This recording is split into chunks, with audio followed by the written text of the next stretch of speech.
Let me ask you something. When is the last time you've opened Instagram, TikTok, or YouTube and actually paid for it? If you haven't, you're not alone, because for most people, they haven't either, including myself. We open these apps every single day. We scroll, watch videos, check notifications, send messages, and somehow is still free. And as we check the app, there's no monthly bill, there's no download fee, and there's no charge every time we log in. So there was one day where I was on my personal Instagram and I thought to myself, if billions of people are using these apps every single day and no one's paying for them, how in the world are these companies making billions of dollars over time? And when I got done scrolling, I did research and I noticed that companies like Meta, Google, and TikTok are not running charities. They are some of the most profitable businesses in the world. And the answer to how they make money is simple, because if the product feels free, you might actually be the product. And since you're wondering how that might be the case, you've came across the right video, because we're breaking down the business model behind these free apps. We're gonna also talk through how these companies turn your data and your attention into billions of dollars. And lastly, we're gonna cover what that means for your privacy and your digital life. Okay,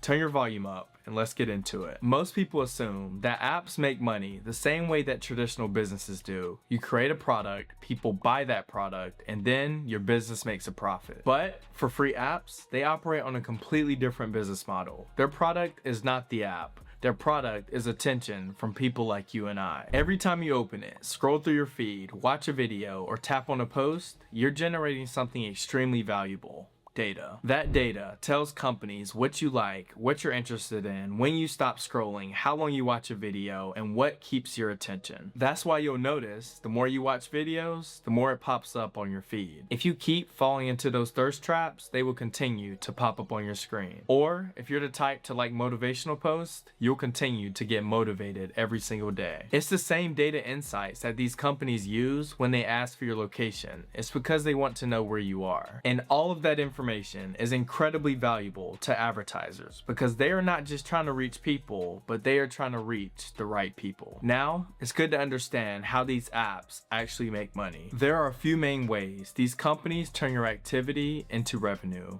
The biggest one is advertising. Companies pay billions of dollars to platforms like Facebook, Instagram, TikTok, and Google to place targeted ads in front of users. But the reason that advertisers pay so much is because the targeting is incredibly precise. Another way these apps make money is through aggregated data insights, and here's what that means. Basically, companies analyze millions of user behaviors to understand trends, interests, and consumer patterns. And while individual data is extremely anonymous, those patterns themselves are extremely valuable for marketing and product development. And finally, these apps generate revenue through in-app purchases and subscriptions directly through their platform. So even though the app appears free at first, there are often multiple revenue streams that are running behind the scenes. However, the step-by-step process behind the scenes matters too, so here it is. First, a user goes to their app store and downloads the app for free. Second, the app begins collecting behavioral data like views, likes, comments, clicks, device information, and sometimes your location data. Third, the algorithm then analyzes that data to understand your interest. Fourth, advertisers are in the background bidding to show ads in front of users who match certain profiles. And the last step, which is the fifth, ads appear directly in your feed while you scroll. So that means each individual ad impression that comes from you and I generates revenue for the platform. And the more time you spend on the app, which means more impressions are being generated, which means they make more money. Did you know that there is a psychology behind the app design? Free apps are not just technology platforms, they are attention machines. Every notification, every like, every comment, and every autoplay video has a purpose. These features are designed to trigger small dopamine responses to your brain. You open the app for 5 minutes, but suddenly 20 minutes pass by, and then 30, and then an hour, and then you think to yourself, what just happened? And during that entire time, the platform is learning more about your behavior. Because as you know, the longer you stay, the more ads that you'll see. Now, let's wrap this up with the impact on users and society. There are several consequences with this business model, and the first is privacy concerns. Large amounts of our personal data are stored and analyzed by these major companies. And then, if systems are breached or mishandled, that data can become vulnerable. The second impact is behavioral. For many many people, they experience distraction, comparison pressure, and addiction from constantly engaging with these social platforms. And the third impact is economic. You may not be paying the app with money, but you're paying with attention, behavioral data, and personal information. And in many ways, that's the true cost of quotes, free. But the good news is you still have control. You can start by checking the permissions app request on your phone. Next, go into your settings and review your privacy. For most platforms, they allow you to limit ad tracking and data sharing. Another important step that a lot of people sleep on is being cautious about in-app purchases and subscriptions. Many apps advertise themselves as being free, but once you download it, they'll quietly pressure you into upgrading subscriptions. By now, you understand the key takeaway for this video